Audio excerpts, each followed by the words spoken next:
All right, thank you all for being here. This is such an amazing journey that we've been on for the last month and a half with Midsummer Night's Dream, and putting it all together and then really seeing it happen. If you've not been involved in theater, it's an incredible process to see it just organically kind of put together, but with incredible leadership. And we are so blessed. I'm Karen Prosser, if people don't know me. We've got such tremendous people involved in this production this year. We've always had great people, but this time it is like even bigger and better. And we are incredibly grateful to the HITS Foundation that has generously supported this production so that we could more than double what we do. And you can see the stage, and there's lights, and we've got designers. This is like real theater. This is really pretty cool. So yeah, it's really wonderful. And they all run around like chickens with their heads cut off, right, Deidre? There's like, then it's like, and costumes, and this part, and this, and the lights, and the sound, and it's awesome. So we opened last night to a great crowd of people. Louis' guess is probably about 150 people were here last night. So let's hope this dark cloud doesn't keep people away tonight, because it's going to be great. But we are also performing next Saturday and Sunday, so tell all your friends. But this is a very special event that we're doing, and I have a lot of women friends out there right now who are very instrumental in my life. But I have to tell you, these three are three of my favorite people in the whole wide world.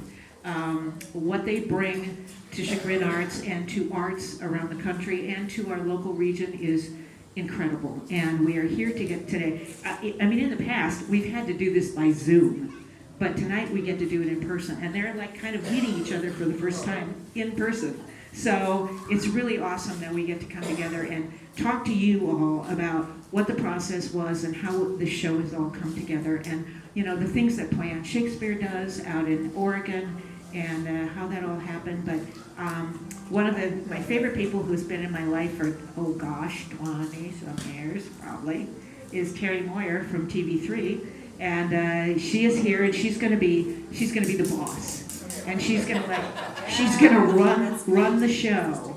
And then of course Deirdre Ring, who is like I've known her kind of externally, but this production brought us together, and I mean, I'm telling you, she's brilliant, and what she does with the actors and the pictures that she paints and the energy that she brings on the stage is phenomenal, and you will see it tonight.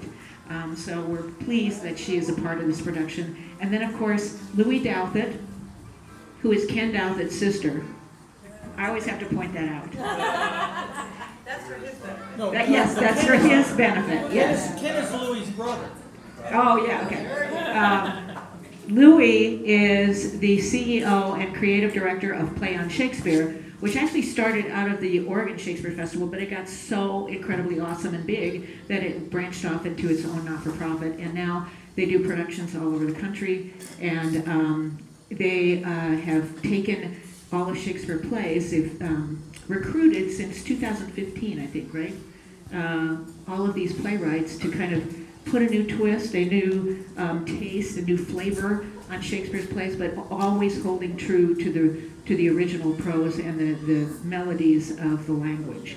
So tonight you will hear this version of A Midsummer Night's Dream, and we are so honored to be presenting this here in the Cleveland area. So I'm going to turn this over to the boss, Terry, who's going to run this program, and then we'll have question and answers at the end. But feel free, just don't step in front of the camera, because we're videotaping this, unless you want to put your face in there and wave.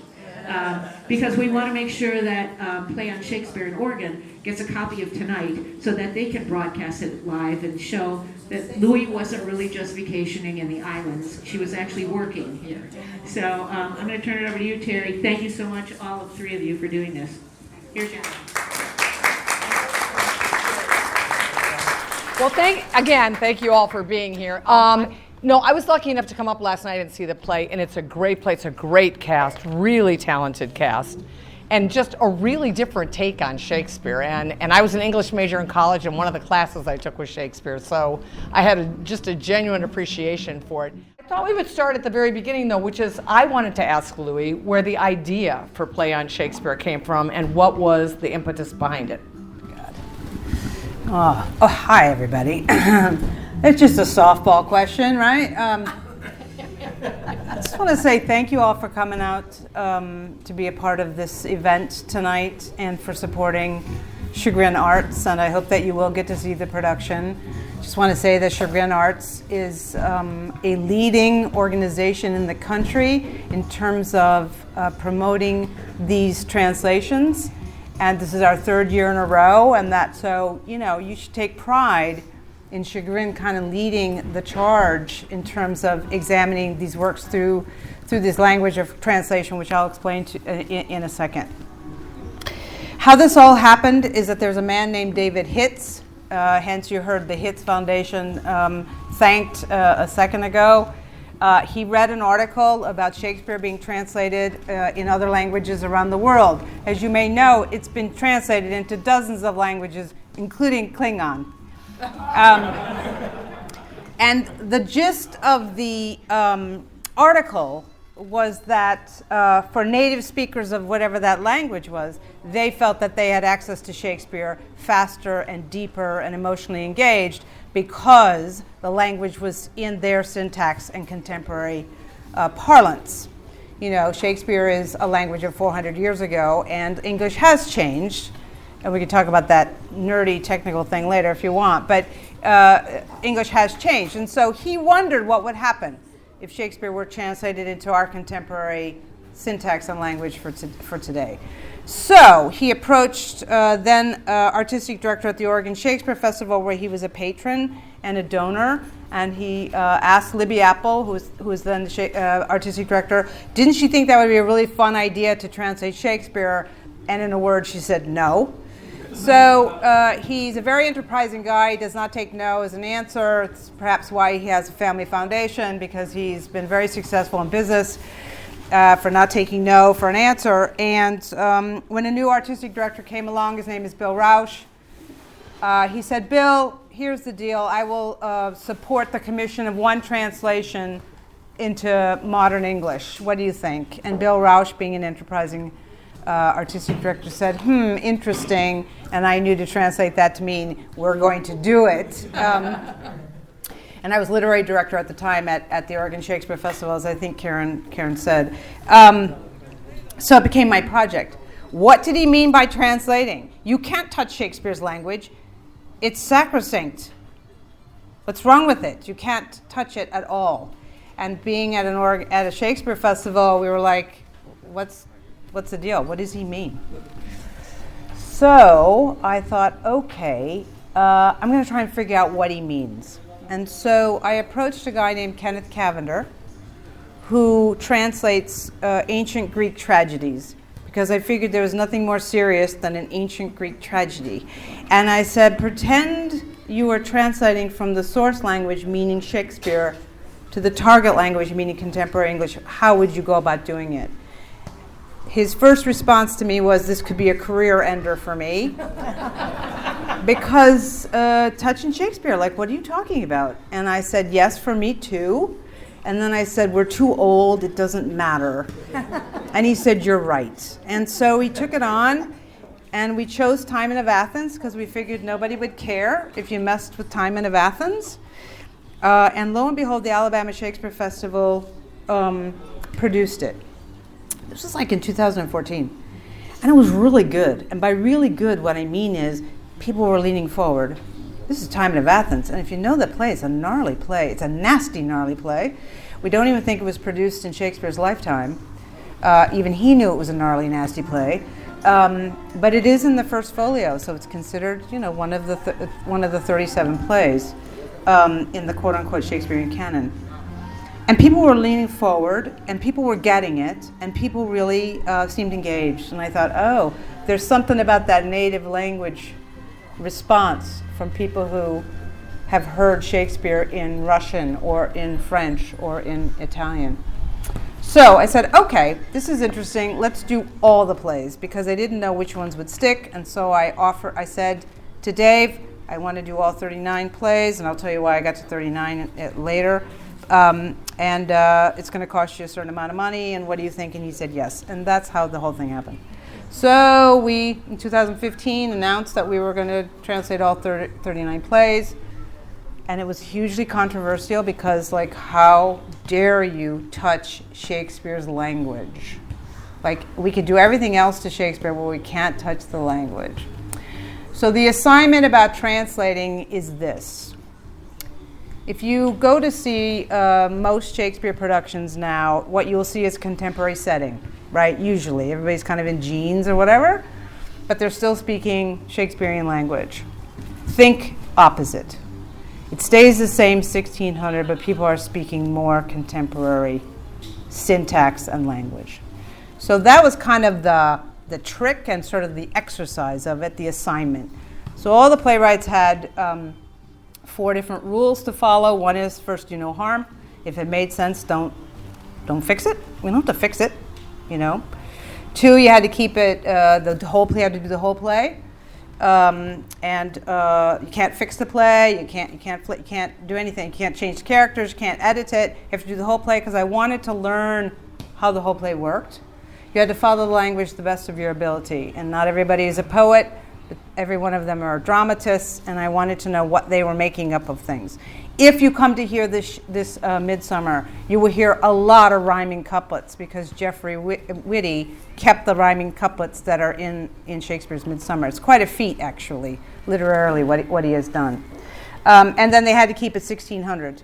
So what I wanted was a blend of 400 years of language from Shakespeare's time to today.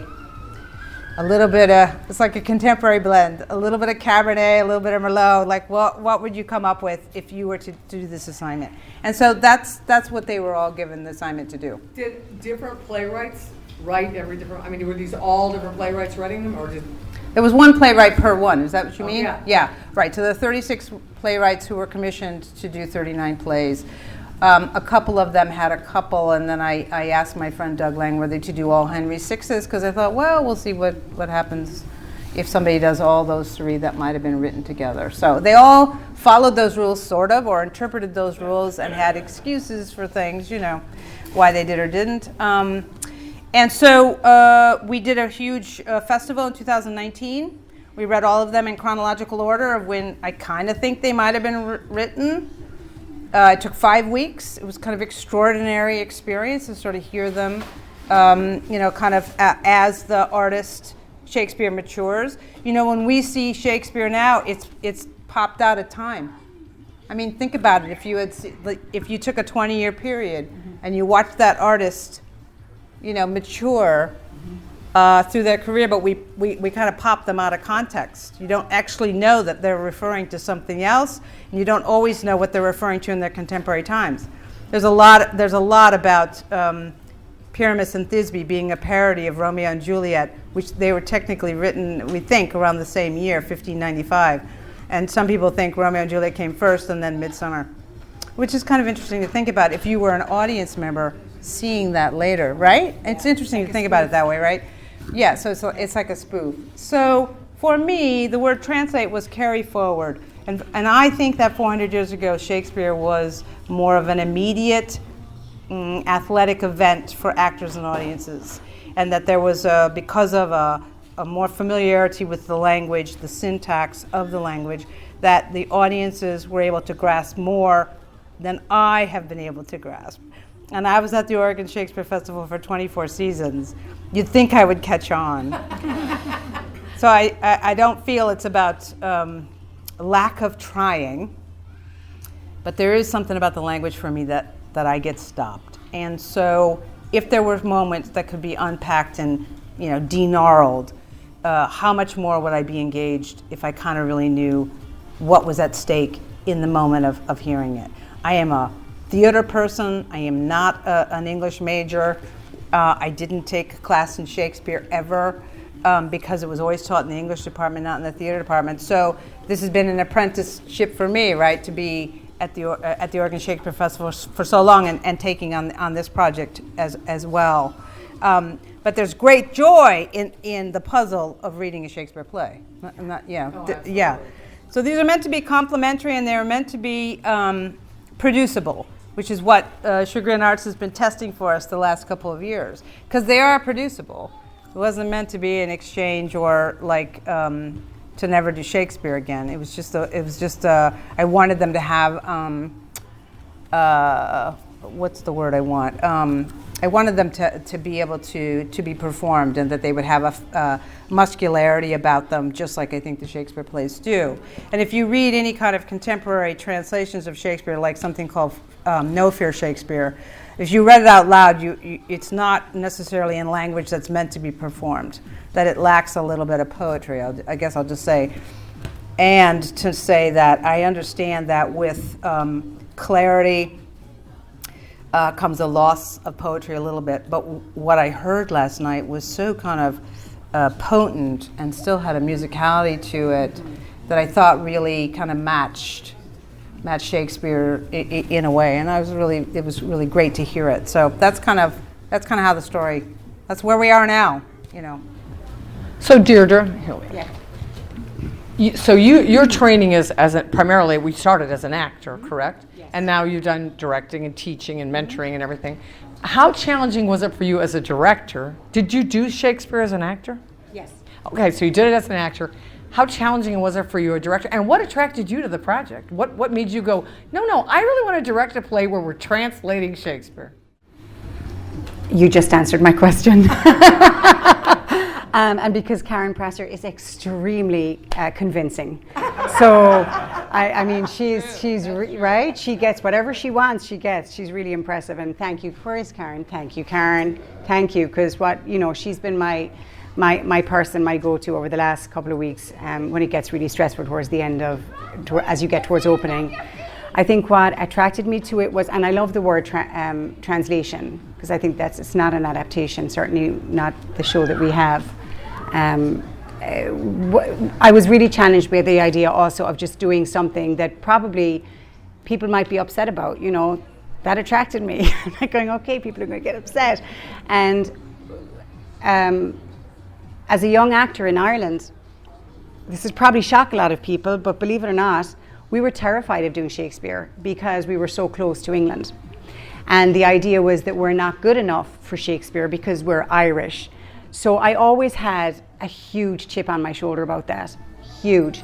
And that was one of the impetuses to do this, I think, was, you know what? I'm going to direct Shakespeare because I can. Yes, I am. And because it would force me back. And I did Shakespeare in college, and I also did acting school, but I was also a Shakespeare scholar, and I loved reading the plays and going through every single metaphor, line, image. Loved it. It was like putting together an incredible puzzle. And then, as an actor, you can't think like that, right? It's the opposite. You have to figure it out and then let it go and use the muscularity of the language and the stakes. What are the stakes in each? And he has amazing. This play is all about stakes. Like every single scene has a huge amount of obstacles for the actors, and there is always something at stake, and it's usually love or consent. So yeah, that's why I said there was quite a few reasons. So my follow-up question to that would be, and actually, Louis, you'd probably be interesting because you've heard so many of the other plays. Is Midsummer's Night Dream a harder play to translate because it has so many scenes, actors, storylines all going at the same time? Or on some level, is it an easier play to translate because of that? And as a director, too. No, that's a Louis? Okay. That's a Louis. Yeah. Oh, dang it. You gotta ask her more questions. A couple of things. One is the comedies were the hardest to translate of all because comedy does not last long over time. What we think was funny, even 7 months ago, may not be funny now, right? So what does translate, of course, is physical comedy. Just watch an old Lucille Ball episode, right? Physical, or Laverne and Shirley. I mean, physical comedy does last, right? But comedy is, I knew comedies would be the hardest to translate, right? Because they have to pull apart a joke, they have to rebuild it, it's very technical. And what's really funny? We might all agree on what's tragic, but I don't think we'll all agree on what's funny. And it makes comedy very dangerous, really. It's very political in that way, right? So there was that. Then it's Midsummer, which is about, I think it might be, it's high percentage of verse, meaning iambic pentameter, and really high percentage of rhyming couplets, right? So technically it was a challenge. And then third is, it's Midsummer Night's Dream. Like, everybody knows Midsummer Night's Dream. Like, what are you talking about? My Shakespeare scholar, a mentor, when I said I was doing this project, she said, well, that's all fine for Troilus and Cressida, but don't touch Hamlet. And I thought, well, that's the next one we're going to do, because I'm ornery like that. But you're right, because, and then, Jeff did not know Midsummer very well. Jeff Whitty, the playwright, which was kind of interesting. And so that was kind of fun. But for some of the other writers, the woman who translated Romeo and Juliet, her name is Hansel Jung, and she said, Louis, I highlighted all the famous speeches, and I'm not going to touch any of those because they're famous, and everybody's going to get all, torqued about it, right? And I said, okay, there's 4 lines left because it's Romeo and Juliet. It's in Bartlett's quotations. There's no quotation of Timon in Bartlett's. You know what I mean? So that was like safe. But I said, no, you got to work a little bit harder on that. But Lisa Peterson, who translated Hamlet, said, what do I do with to be or not to be a speech? I said, I don't know, have fun, right? Did you assign the plays to them, or were they attracted to a play? Both. Almost everybody got their first or second choice, and I was surprised there were very little, fighting about that. Like, I have to have measure for measure. I mean, well, right. But no, most of them did. Most of them got their first or second choices. So it's been my experience. I mean, I'm a new play girl. That was how I came to the Oregon Shakespeare Festival, as doing new plays. And I've always argued that Shakespeare was a new playwright once too, right? And we didn't have access to read the scripts or the footnotes or the essay, or the synopsis before we went to see the theater 400 years ago. I wanted to replicate that experience, so we didn't have to do a lot of work to enjoy the experience, right? Like a new play. You don't have to, because we know the references, right? So I thought that, I've lost my train of thought. What was I talking about? I don't know either. What? Thank you. Shakespeare was a new writer. Thank you. So I kind of approach it that way too. Like, I want it to be that fresh, right, that it was. So all of these playwrights, I knew some of them. I didn't know a lot of them. And I wanted them, in my experience as a new play dramaturg, that generally speaking, if you're more engaged with the project you have, you put more, you know what I mean? You put more into it. I mean, that's his life. I don't think this is about a playwright, right? I mean, if you kind of love what you're doing about something versus given an assignment. Right. So a couple of them were kind of assignments, and they were harder in a weird way, other than someone versus somebody who said, I'll take Hamlet, I like Hamlet, right? Yeah, Lisa Peterson, who was also a director really more, was sitting in my office, and she happened to be directing Hamlet at the time at the Oregon Shakespeare Festival. And she said, well, I know it really well now. I'll translate it. And I was like, okay, great. So that's how that happened, right? Yeah. So it was really kind of, if somebody had sort of a thing for a particular play, generally speaking, they got into it more, as an assignment. And my question to you is, the actors, many of the actors anyways, seem relatively young. So first of all, how'd you find the actors? Because you got a talented group there. And secondly, was it an easier thing because they may not have experienced Shakespeare the way the rest of us have? I mean, where we've had years and decades of seeing, reading, references to Shakespeare. That's a great question, because they are younger, so they may not have seen this production. First of all, yes, this cast is truly outstanding. Where'd you find them? I auditioned them. And we put out an audition notice. Megan over here put out an audition notice, and a few of them I had worked with at the Academy in Chagrin. Okay.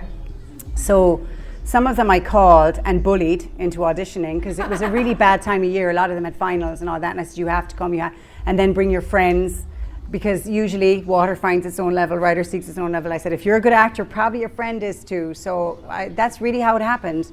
And a lot of those students are at BW, so they're incredibly well trained.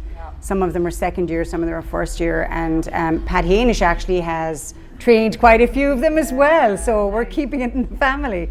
And yeah, that's a really good question, because I know my daughter is in this, and she has never read Midsummers, neither did the other Atlas, they're sharing a role. And I loved listening to their laughter when we read through for the first time. They'd never heard the jokes. And that went for quite a few of the younger cast members as well. And it was just very fresh. And immediately you knew what was funny in the script already, because, there was no judgment. It was just really, that was delicious. But does that answer your question? Wait, I have a follow-up though. Yeah. Follow-up question to you, huh? Which is, conversely, if anybody was very, very versed in Shakespeare, and in particular this play, was it complicated because the rhythm of the language is different, right? And you know as an actor, it's in your body, right? Yeah. A certain way. So were there any challenges in that regard? No, there wasn't really. No, there wasn't. I think the only challenge was when people got academic about, well, this is the way it is in the original, and this is the image, and this is what he meant. I'm like, prove it to me, because there's, having studied Shakespeare, somebody can take a word or an image and say that image means 25 different things based on what. And I said, if Shakespeare said it was based on that, then I'll believe you, but otherwise, tell the story. To me, it was about telling the story. As long as we were truthful to the story, the rhythm will take care of it. That's just me as an actor. I always feel if it's well written, you don't have to worry about the rhythm, but the story is the most important thing, because that's what the audience needs. That's our hook, and it's what makes it brilliant. Had you done a lot of work with outdoor theater, and what challenges because I got to believe, I know last night, it was a beautiful night last night, but what are the challenges that working in an outdoor theater setting, what did that bring? And did you rehearse outside? Yeah, the first show I ever did in Cleveland was Much Ado About Nothing, playing Beatrice with Cleveland Public Theatre over 27, and we had perfect weather except for one night, so that's probably what I was expecting in my mind. And last week was very, very rough, but it's outdoors. It wasn't that I wasn't expecting it, it's Ohio, you never know what you're going to get. But I did feel my heart broke for our lighting designer and our actors, because they did not get to run this show until, what day is today? Today's Sunday? Friday. So then they went on Saturday. So they had to figure out all those long eggs. You'll see tonight lots of long exits and entrances. So that was I was more concerned for them. Right. I knew that the show was phenomenal. I just wanted our lighting designer to be able to plot through and finish the lighting design. And so a little earlier I was having a conversation with these ladies, and I sort of lit a little match, because I noticed last night there were many, many children. I felt there were many, many children in the audience. And Louis and I got into a discussion, but I thought it was really an interesting discussion, which my question was, do you think it's important for children to be exposed to Shakespeare? And do you think, what do you think they learn from being exposed to Shakespeare? And she said, quite honestly, no, I actually don't think Shakespeare is for children. And so I thought what you said was like so salient that I wanted you to say something more about it. Oh, damn. She hates me for doing this. Yeah, all right, okay. Let me qualify. It depends. That's the answer, right? To anything, it depends. I think Shakespeare in performance is more problematic. And so I think that I'm thinking more about that. And I'll just say that I think these are very adult-themed plays. And I know that there certainly was a concerted effort in the 19th century to sort of sanitize them. And that they have come down to us in a lot of different ways. It doesn't mean that the third grade version of Midsummer is not valid. Every play and performance is valid because it happened and somebody witnessed it. Therefore, it is. Do you know what I mean? Mm-hmm. And it's got that kind of power to it. So that said, I do think that what I have found with the translations is that it is clarifying the complications, as you alluded to, about stakes of all the characters. And just kind of knowing who's who and why they're mad at somebody, like that's just kind of awesome, right? I mean, Henry VI is George Martin, who wrote Game of Thrones, based it on Shakespeare's Henry VI. So I know we can follow epic stories. It's not that so much, right? But something seems to be kind of getting in our way a little bit, and I think it should maybe if we clarify the facts of stuff. But what it's also clarifying is how deeply sexual they are, how deeply political they are, and how complex And dark. and dark. They're very, very dark. This is a dark play. Puck is not a nice person, actually. Now, maybe in this production, but I'm just saying, 400 years ago, it would have been a scary character, right? So how do you translate that to today? And do you? I don't know. There's a lot of issues about translating or carrying forward what I'm interested in. I'm interested in carrying forward sort of like what it might have felt like and how engaged you would have been, how it's reflective to me, carrying it forward. They're all about power, whether it's love or leadership or political, all power. They're all about power. And I do think that they're all about forgiveness as well. And at the end of almost every one of these plays, somebody kind of acknowledges and forgives, whether themselves or somebody or whatever. Now, look, what happens in Act 5, you're back at it again, right? But at least for a second, you forgive. You know what I mean? We're the only animals who can forgive. And I think, why don't we then? And for me, the importance of Shakespeare, I'm going to go back to kids. Yeah, I think it's important to know that this exercise, known as a play by Shakespeare, and a play maybe in performance, I don't know, this is where I get a little itchy about, is a reminder that there are issues of power that must be worked out, and we all must forgive each other. And that's what I think they're all about. And I think we need the exercise. And I know you have another question, I'm going to go right into it, about what's happened the last 2 years of the pandemic. I think we're out of practice as human beings. I think the theater is all about practice. It's about how to practice to be human. And it's a safe place to do it. And we haven't been together for a really long time. And I have been crankier and meaner and ruder. I can attest. Yeah. It's been really hard re-entry.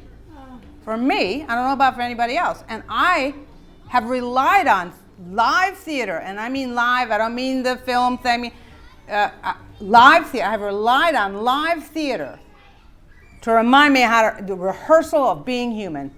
That's how important it is to me. And I think that's like a democratic project. It certainly was that way 2,500 years ago for the Greeks.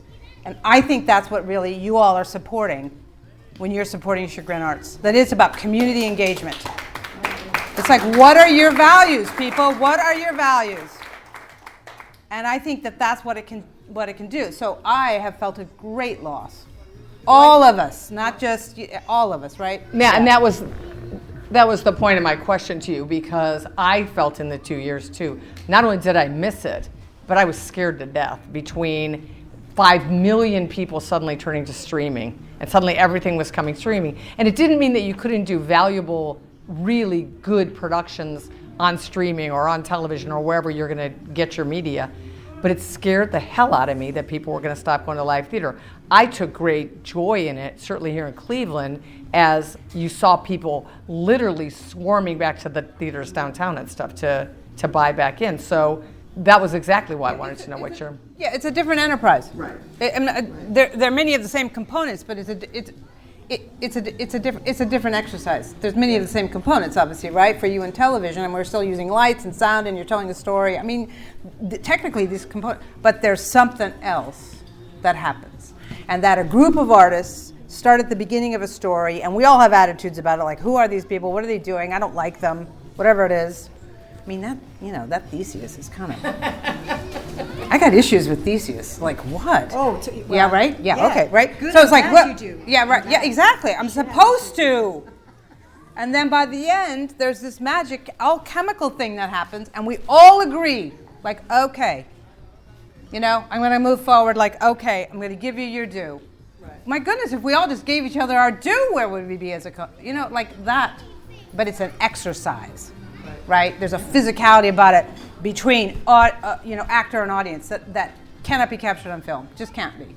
Film's got other beautiful things that it can do, but cannot do that. So I think we need all of it. And what about for you? When you're launching a production like this, what is it that you hope the audience gets from this? When they leave tonight at 10 o'clock or 10:15 tonight, what are you hoping they walk away from as the director of the play? Well, That's a huge question.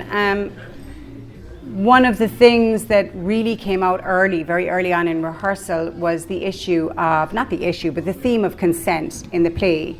And what's just happened politically for women in the country became really at the forefront of our take on the show. And everyone felt very strongly about that. It's in the play. I don't believe we're putting anything on the play. It starts with a woman who's been raped, and her husband has dragged her home and said, I'm going to marry you. Sorry, they're not even married yet. This man who drags her home said, I'm going to marry you, against her consent. And then it leads to the next scene, which is a father saying, I'm giving you no consent to marry this guy, and you're my property. So I'm like, wow, this play is so relevant, and it's so sad that it's 400 years later and we're still asking for consent. It's infuriating, but I think it's such a testament to who Shakespeare was. He was, even you talked about, is the play, what do we see in the play today? And that's what I'm seeing in this play. So that's one of the things I hope the audience get take from this, but also love and the stupidity of love and the wonderfulness of love and the things we do for love. And how it drives us crazy, and choice in that as well. So, but and then whatever they want to take away, right. Because I certainly, as an artist, I want people to make their own decisions on what they get from the play. I certainly don't want to impose that. And Lou, talking about streaming and everything like that, you actually play on Shakespeare is actually reaching out though and getting onto other mediums and other platforms. Talk a little bit about the podcasts that are available and the audiobooks that are now available. Thank you so much. Well, in these 2 years where no live theater was really happening, right? We got a couple of opportunities. One was from a podcast company called Next Chapter Podcast. And they said, hey, we would love to do these as podcasts. And I thought, well, all right, I guess. I mean, I didn't really know that it would work like in 20-minute segments, you know what I mean? Like a podcast. And they're into their second season. I think we have 5 or 6 of them out now. And they come out every Friday, a segment, and then they put the whole thing together. And it's kind of like a radio play, if you think of it, right? So as I described this exercise to you called translation, everything stayed the same. Characters, the ideas, the metaphors, enough. I mean, ish. I mean, you have to exchange some things, because you're working on different levels, right? But the only thing that I asked the playwrights to look at was just language. Just the language. Just look at the language. It's not a big deal. It's only 90% of Shakespeare, right? is the delivery system is language. But look at the language, right? So an audiobook or these podcasts actually kind of lean into this exercise because it's all, right? It's just all language. And then there's car doors or whatever. They've updated it, or there's some music that goes along, and they have interludes. I mean, it's great. It's really kind of advertising the idea of exploring this language through translation, right? Now, the Arizona Center for Medieval and Renaissance Studies also offered to publish all of them. And I think there's 20 of them that have been published. And the deal was I wanted them to be very inexpensive, so they're $10 a piece or something like that, so everybody could have access to them. And they are basically the scripts based on the 2019 festival readings. Now, since then, Jeff has done a lot of work because they were just 2 drafts. I was like, just get it in play. Just get the ball in play, because the fun part is with the director and actors in the room working on it. I mean, we had exchanges. They'd say, hey, we got a problem with this word.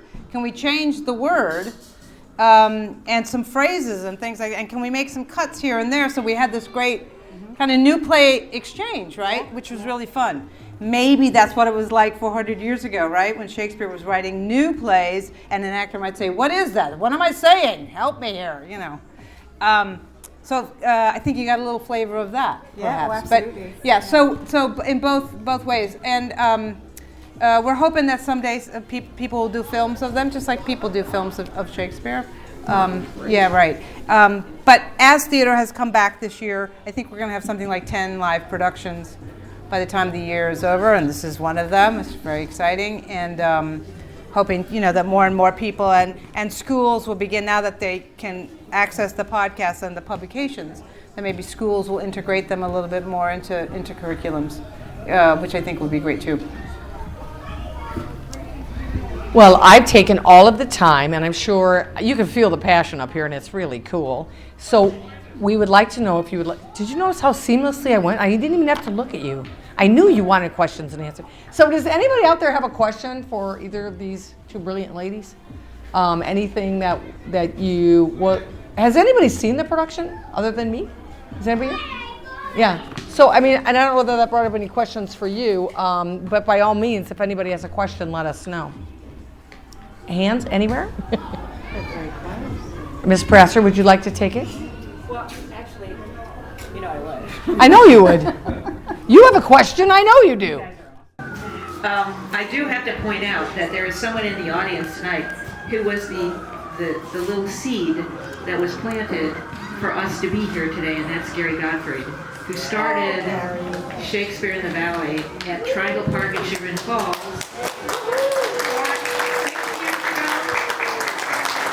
And he came to Chagrin Arts just as I was starting and said, actually before I was starting, and said, hey, listen, would Chagrin Arts like to kind of take this on? And then when I started, I inherited this opportunity to kind of let this thing blossom. And here we are, Gary. So it's pretty awesome. So thank you. Thank you. Pat, what did you think about the performance from where we've come? It's miles. Miles, she says miles. And it's really, it's extraordinary. And the actors are incredible. The music is fun, very upbeat. And I want to give you time to get over there and get your front row seats, because last night we had probably, what'd you say, 150 people? Were it 142. Yeah. Huh? I counted 142. 142, close enough for jazz. Okay, fine. But it was a very loving, wonderfully attentive audience. And tonight you're going to see the second production of this. And you know how things happen with theater, that every night it gets better and better and better, because they live together with it and they get to find each other in their hearts and their souls in the roles that they're playing. So I'm going to close this out unless anybody has any other questions. And I want to thank these three incredible women for being a part of this tonight. Thank you for your work and food. Ladies and gentlemen, enjoy the show. We're going to the pavilion. Thank you.